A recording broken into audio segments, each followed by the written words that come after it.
Nuwun kula nuwun. Mila sosih nugrahaning Gusti.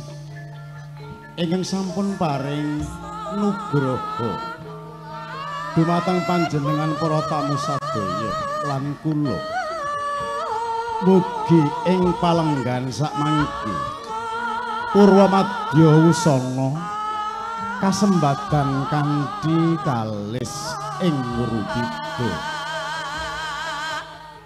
Awrat netepi dawuh timbalanipun ingkang hamengku gati. Noninjih Rama Bapa Sukiman miwah Ibu Dyah Ayu Arum S. Sarjana Ekonomi.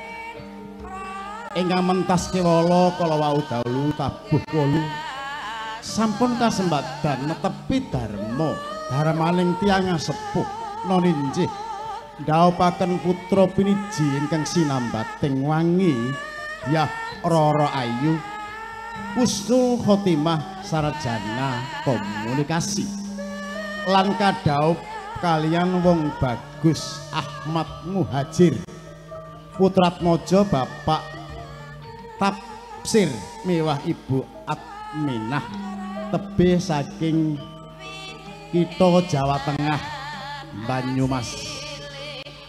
Hawit saking ridhanipun Gusti ingkang Maha Agung satemah sampun kasembatan nambet silaning akrami sah miterat tata syariat agami ugi sah miterat tata pemerintahan.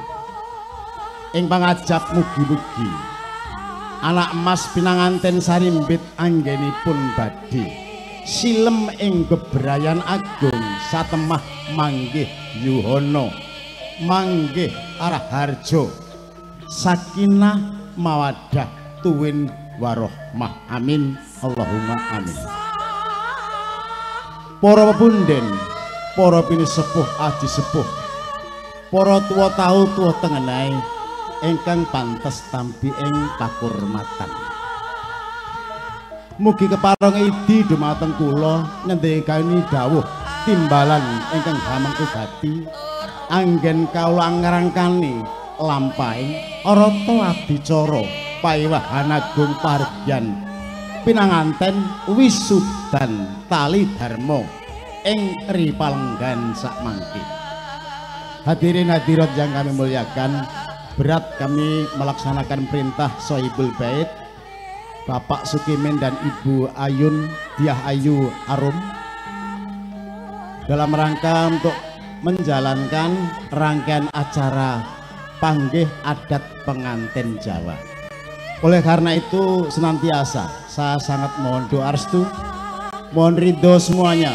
Mudah-mudahan perjalanan upacara nanti awal sampai akhir berjalan sebagaimana mestinya atas ridho Allah Subhanahu wa Ta'ala. Amin. Amin Allahumma amin.